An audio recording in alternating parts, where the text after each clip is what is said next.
Michella Cox has not only survived much tribulation, but thrived in spite of it. She has had a lifelong disability of legal blindness. She was divorced by the age of 26, and then, after remarriage, widowed at age 38.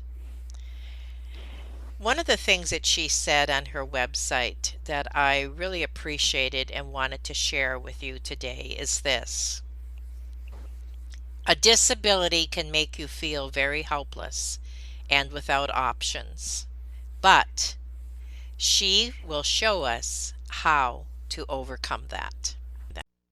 Have you ever felt like giving up, quitting, throwing in the towel? Welcome to Never Ever Give Up Hope featuring Carol Graham. She's an author, health coach, and motivational speaker. Backed into a corner multiple times in her life, Carol shares with you stories on how she overcame some of the toughest obstacles a person can go through in life, but refused to give up hope. Rather than admit defeat, an opportunity was presented, and it involves each and every one of you. Carol will feature spectacular guests who will share their messages of hope, encouragement, and their inspiration to prove why life's adversities only make you stronger. And now, welcoming the host of the show, here's Carol Graham. Is a 9-time published author. One of her books, Heartfelt Meditations, a collection of poetry, is one that we all need to read. You are going to enjoy her interview today as she shares from her heart and also about her different books. Now, she's legally blind and she has endured much heartache, both as a woman who was divorced at a very young age, and then later, with her beloved husband, her second husband, she became a widow, also at a young age. And now she's a solo mom. This is somebody who should have a bad attitude, and what you're going to see in today's interview, it is going to be just the opposite. She's a survivor, she's a thriver, she's exciting, she's stimulating, and she will challenge us. Welcome, Michaela. Thank you for having me. I'm so glad to be here. So let's start with, tell us a little bit of your story to begin. Okay, like you said, I am a multi-published author and I'm speaking and trying to get into that. My journey, I'm 43 now, so it's been a couple of years since I came up with the 3Ds, but I was born in Houston, Texas in 78, and I was actually born totally blind. It was discovered when I was like 3 months old or 2 months old or something like that. No, 3. That I was totally blind. There was no reason, medically speaking, as to why that was, or there's no genetics. No one in my family has what I have, and my kids don't have it, God. So it was at the time in 78, because not that we know everything we know medically now, but we definitely know more than we did back then. That was almost 45 years ago. But there was no apparent rhyme or reason to any of it. So it was like a medical fluke, you know what I mean? And then for my background, because I'm a woman of faith, and, that's for some people and for not, and that's fine. But in our family, we believe that I gained my sight at 7 months old and there was a miracle done. Now, I do see.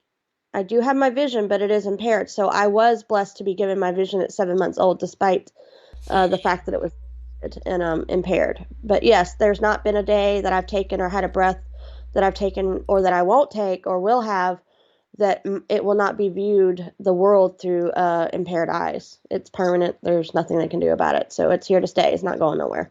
But you still have a great attitude, and that's what we're talking about today, right?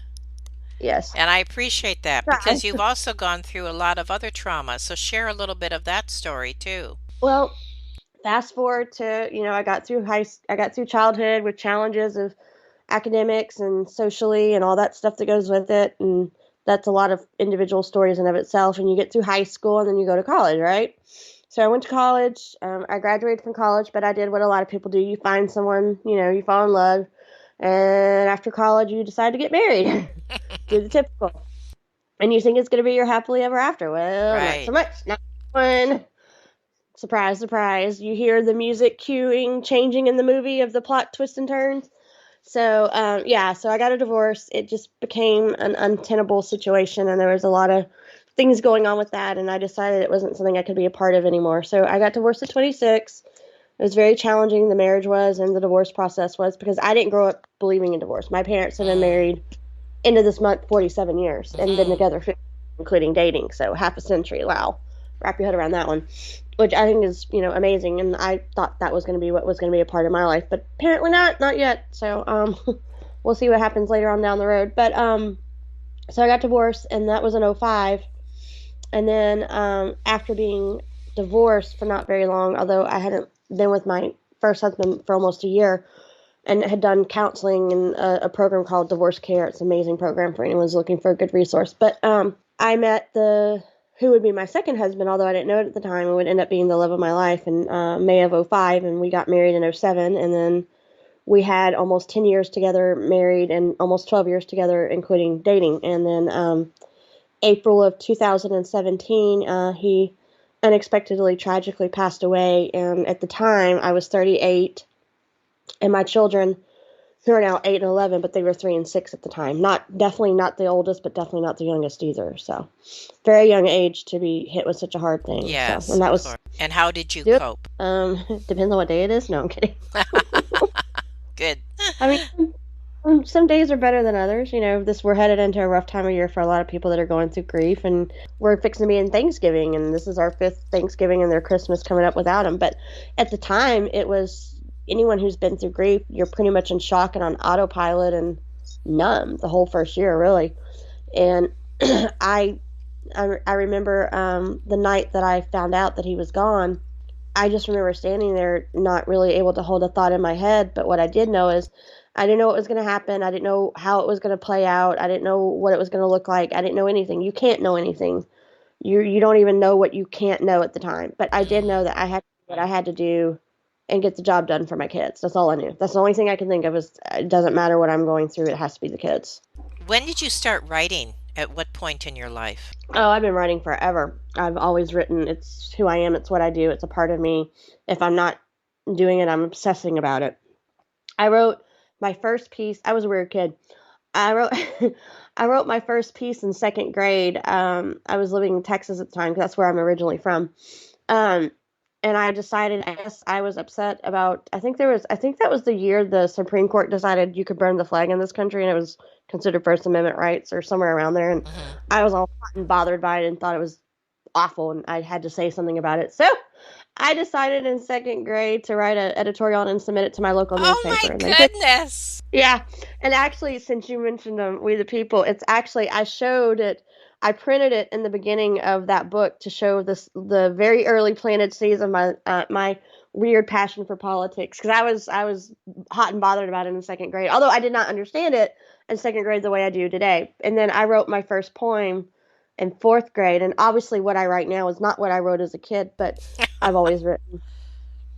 I hope it's better than what I wrote when I was a kid, or we're in trouble. But yeah, I've always done it, and so I've kind of tried to find my way of how to use what I think I've been given to use to share messages and my story and lessons that I've learned and wisdom and truth. So Share something with us, what a story or from one of your books or whatever you would like to share to show us your passion and that your type of writing.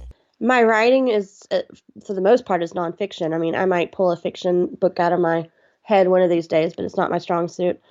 I like to start a conversation, a dialogue. Like, I'll have a thought and it's like, well, that's interesting. I wonder what people think about it. Let's start a conversation. Let's have a dialogue. I'm not here to tell anyone what to do with their lives. I'm not here because I have all the answers.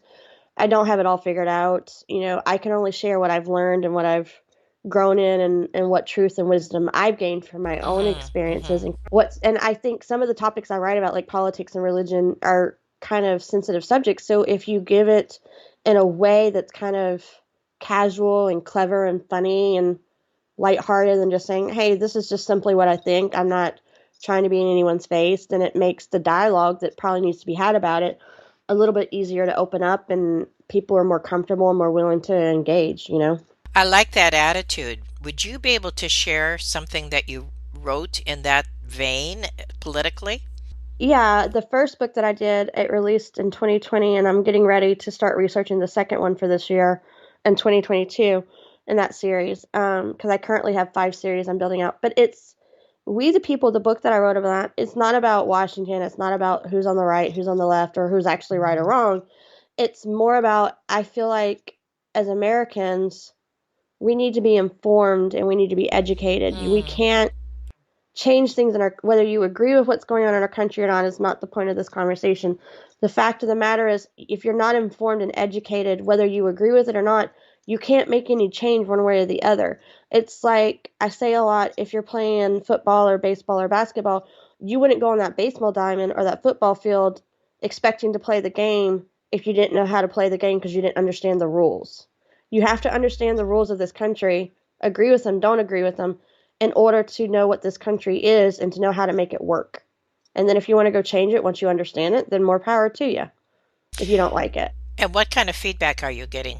I think I've had positive feedback. It's just more of, I want people to understand what America's about so that we can be educated, informed, and have a real, honest, truthful, informed discussion that actually might move the needle one way or the other. Regarding the book Heartfelt Meditations, what kind of poetry is that? No, it's poetry that was based off of scripture. I started that book when I was in high school. My ninth grade, I think it was ninth grade, English teacher showed me that as a writer you can write whatever you want, and she thought I was talented or gifted or something, and she thought I had a knack for it, I guess I should say. And she's like, "Why don't you use it the way you want to use it and the way you feel like you're called to use it?" And at that time, I was about I mean, I'm still about my faith, but I was very much interested in looking at, still am, but the reason why I wrote that book is what I'm trying to say is, and stumbling over it, sorry.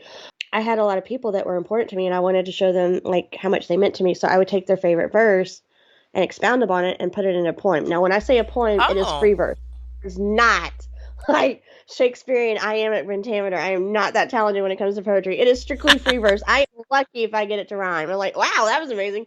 And it's not planned. So mine is very much free verse. So I took, and because of my vision being impaired and how long, even though I'm good at academia, it takes me a really long time to be good at it. So when I'm in school, I don't really do anything else because I don't have time. So I had to pick at it for like 10 years. So over like from 94 to 2004, I wrote 70 different poems based off of 70 different scriptures. There were a variety of topics and places out of the Bible. And then it, your life happened with the separation and divorce and got married and, you know, kids and school and everything else. And then it finally came out in 2011. for people who are going through trauma of any kind, I mean, you've been through a lot. Like you said, tribulation, was like household word for you in some points of your life. You just picked up your bootstraps, as they say, and kept going. But how did you do that? Can you be a little more specific for those who are hurting out there? Possibly through your books, you have given this message. So, however, you would like to address that. As far as a book that if they want to read my story, the book that I wrote and it came out this summer, June, it was called Now I See. That is the book that everything we're talking about here today, that if you want to see what it was like to go through it, it literally walks the reader through every part of my life of Okay. the with the disability, getting married, getting divorced, and then losing my second husband and what I've learned through all that. So that's the book that if you want to know what that really is like, that's where you want to go. It's called Now I See. As far as my life goes and what I've done to actually have to live this and what it looks like in reality, I feel like the system that I'll talk to you about today, that is my approach and methodology to tackle all this, I feel like I learned at an early age because, like I said, I had my disability my whole entire life.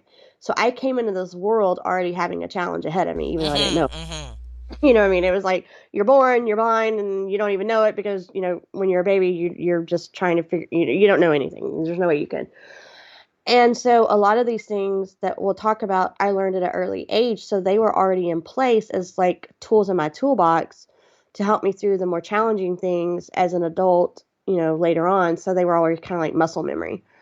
I was taught growing up in my family that we don't give up, we don't quit, we don't stop, and you do your best and you see what you can do. And so I know I'm not on camera so no one can see me, but I'm a redhead.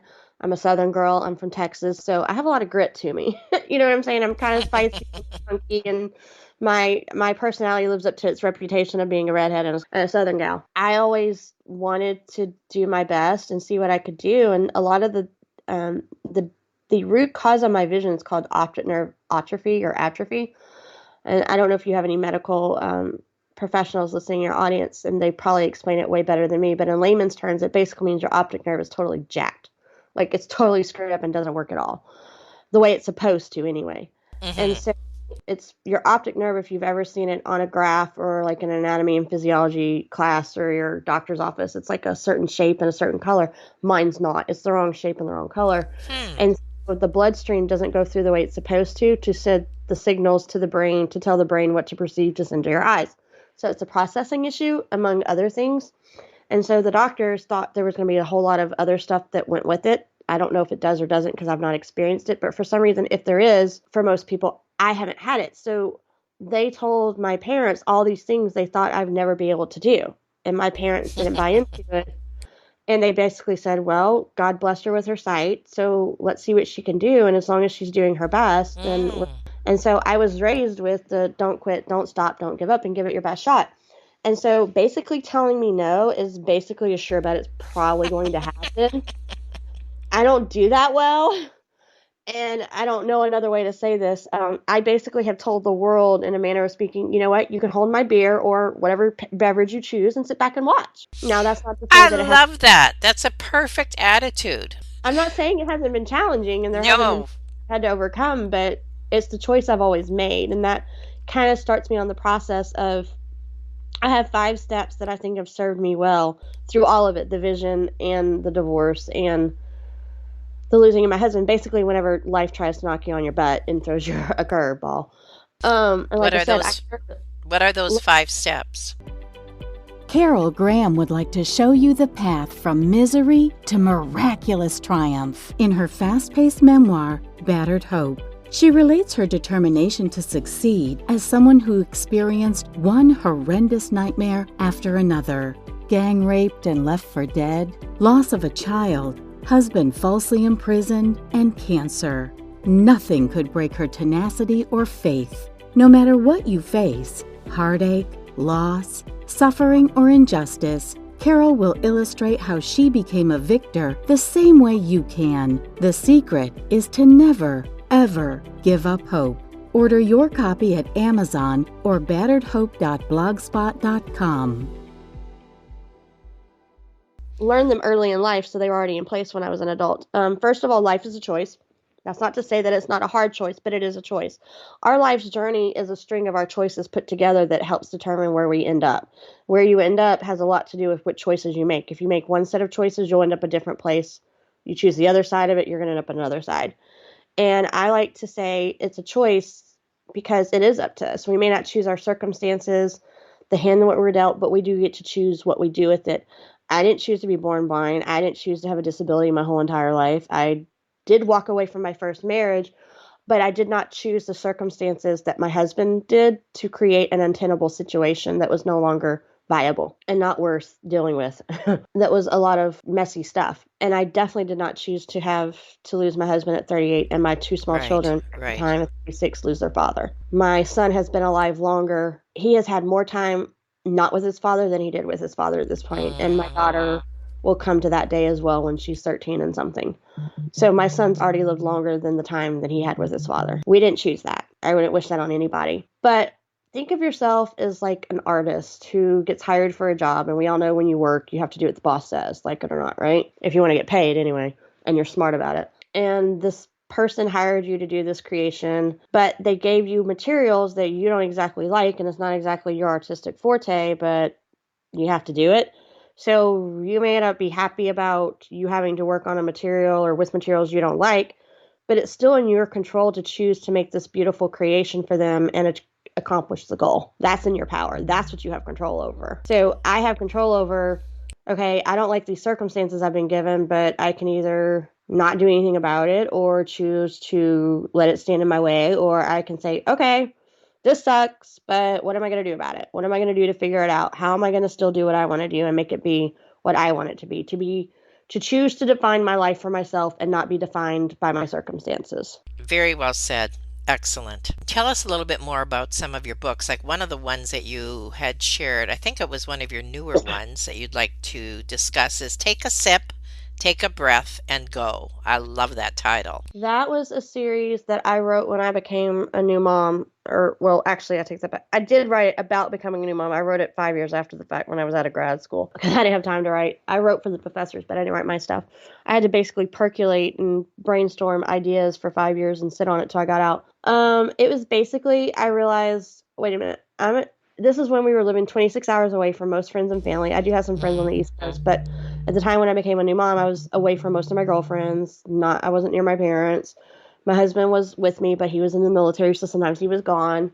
And so I just had a lot of time to myself, as far as I wasn't with girlfriends like, oh my gosh, my kid did this today. What do you do? It was kind of just me and my daughter. And then eventually our son, while in grad school. That was fun. I'm not so sure it was a good idea to go to grad school when you have an 8-month-old and then a newborn and your daughter was 3, but I lived to tell. And so I started just thinking about all these things that I was learning, and I thought, well, wait a minute, if I'm going through it and half the world are women, That's give or right. take, That's right. and most of them are trying to become moms probably at some point in their lives, well, then I'm not the only one. So maybe I'm not the only one who's thinking this and going through this and feeling this. So maybe if I write it down and share it, it might help other moms on their own journey. And that's And then exactly what's happened, right?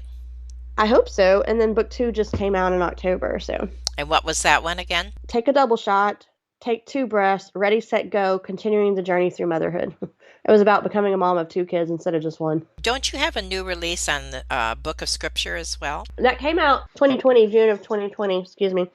And then the second one that I'm trying to finish up 10 chapters right now will hopefully come out in February of that series. This is going to be 2022 is going to be very much, now that I've laid the foundations for the 5 series, is very much building them out and following up with sequels. So And you're loving every minute of it, obviously. I can hear it in your voice. it's what I do. It's who I am, Yes. what I was called to do, and I love it. Do you children have any aspirations to that as well? I don't know. Like I said, they're 8 and 11, so they have a lot of time Hmm. just trying Yeah, to but figure out look who. at how old you were when you started. I was a weird person. I was a weird kid. I don't think I'm the norm in any respect, especially when it comes to that. And they may find a different gift and start Hmm. doing it at an early age too. My ideal as a parent is, as long as they're, because like I said, we are faith-based, as long as they are pursuing God and following God and doing what He wants for their life and are happy and fulfilling their purpose and grow up to be productive, contributing human beings, and it makes them happy and it's legal, then Godspeed.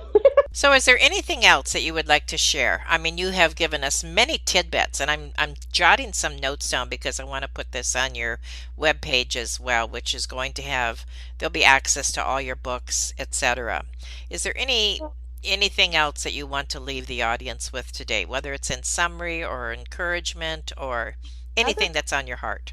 The other parts of the process that we didn't really get to is, other than life's a choice, I feel like another key part of it, and probably one of the harder parts of it, because we can't also control what necessarily falls into our brain all the time, but we can control what we do with it, is our mindset. I think mindset is key, and I think that's why in our society we hear all the time mind over matter, and if you put your mind to it, you can do anything you want. A lot of times our mindset has a lot to do with, and what mindset we choose to have has a lot to do with which way we go on our journey. Like, are we going to be positive and help it fuel our momentum and motivation to get to where we want to be? Or are we going to be negative? Are we going to be half empty, half full? Are we going to choose to see the rainbows and the silver lining amongst the clouds, or are we going to stay in the rainstorms? Now, I'm not saying the rainstorms won't come, and I'm not saying they're not hard hits. I mean, I've struggled over the last 4.5 years sometimes with my own mindset, but it's still, once you process those feelings, as you should, because that's what makes us human, and we have to if we want to grow. But once you've had those feelings and emotions and thoughts and you process them, you still get to decide what you want to do with them. Are you going to allow them to help fuel you to get you where you want, or are you going to let it hold you back and stay in the yuck and the muck? And then I also say, I've learned this. I should have done this when I was a younger mom. I didn't have time. And I'm too much of a perfectionist and type A personality, and always worried about deadlines. But I have learned over the last 4.5 years the value of self-care. Self-care is not a selfish act. It's actually a selfless act.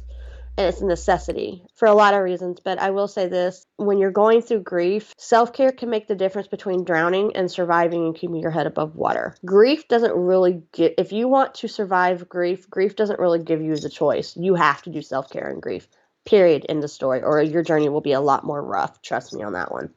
And those dishes and that laundry and that to-do list, I promise you, it'll be there in 30 minutes. It's not going anywhere. Unfortunately, there's no fairy godmother one that makes it vanish. I would love that. I would love if there was a fairy godmother one that would vanish my housework. That would be amazing, but there's not. So go do 30 minutes for yourself, and you'll be a lot better off and be more helpful to everyone. And what And do you you'll be able recommend for the self-care 30 minutes? I'd say 30 minutes is whatever you need it to be and Right, whatever right. your life allows. But we are all unique individuals and we're all different and we all have things that we are geared towards that help us feel better, that helps rejuvenate us and refuels and renews our soul. For me, I have my own list, some guilty pleasures, but everyone's different. And so everyone's list is going to be different. But the point is, as long as you're doing something to care for yourself, Good, good. filling your well back up with the water that you probably been lovingly giving out, because we're all wells, okay? And we only have so much water. We're deep, deep, deep, deep wells with all this water that I don't know about guys, because I'm a woman and you're a woman, so you'll relate to this. I don't know how they do their stuff. And I don't know how they would think about this conversation. But we are busy women. We are always got roles and hats. We're moms, we're wives, we're daughters, we may be a stepmom, we may be a foster mom, we may be an employee, we may be a boss, we may be a girlfriend or a niece or aunt or whatever, coworker, friends, a woman at church serving or in a Bible study or in a readers group or whatever, all the different things we do. And we're happy to do them and we most likely want to do them and love to do them. But at some point, you're eventually giving all this water out. Unless you're putting something back in, you're going to dry up. You're going to run out. Right, And there's nothing absolutely. left to give. And then you'll probably be Absolutely. crabby for it. Because you're running around with a chicken with your head cut off and going, oh my gosh, I'm doing all these things and just feeling insane. And so you have to be willing at some point to find a way, whatever that is for you, to put something back in so that you can keep doing and being the person you want to be for all the people that you love and are in your life. And your people in your life will probably appreciate it, actually. And I think one thing you need to add there is that you can't feel guilty about taking that time No, for yourself. absolutely not. And women do that so bad. Yeah, We will guilt trip the crap out of ourselves, and it's wrong. It is absolutely wrong, and I don't know why we do it, but I've done it. I mean, I've been guilty when I was in grad school and I was married, and I had at first an 8-month-old and then a 3-year-old and a newborn, and I was doing my thesis. I was all the time for 5.5 years stressing myself out. 5 years, excuse me. Oh my gosh, I'm not doing housework. Oh my gosh, I'm doing housework. I need to be working on a paper. Oh my gosh, I'm working on a paper. I'm doing housework. I need to be with the kids. I need to be with my husband. I'm doing the paper and the deadline. For 5 years, that's what I did. I mean, I honestly remember, I think, I hate to say it, but I think I went a couple days of actually getting to bathe. I did like the dry shampoo thing and like the maintenance, like just to wipe, feel human. hmm. I didn't have time. When I got out of grad school, I had 20 to 50 hours back in my week that was taken up by grad school work. Not household chores, not a job outside of the home, my actual grad school, because of my vision. That's how long it takes me to do things. So Right. I got like a life back, and I was like, oh my gosh, I don't know what to do with all this time. It's been sucked up by grad school work. Life is a choice. Be willing to define it for yourself. Mindset is key, self-care, and then resources. Sometimes we all need resources, and that can look like a variety of things depending on what you feel stuck in. And they all affect each other. Sometimes getting the resources allows you to get what you need for self-care that helps maintain a balanced and healthy, centered, focused mindset that allows you to stay true to the choices that you wanted to do on this journey that you chose. You have so many tidbits of wisdom in this interview. I think that anybody that's listening is going to need to listen to it twice. No, it's incredible, and you're the poster girl for enthusiasm. I mean, it's exciting. You excite your audiences, and now you said you are considering, well, your readers at this point. Hopefully, your audiences soon, because you're considering public speaking. Is that correct? Yeah, I've been podcasting since February, and I'd like to get some now that our world is kind of opening up, and because I still have kids at home, I wouldn't mind doing virtual events, but I wouldn't mind doing live events either at some Right. point. And what is your podcast about?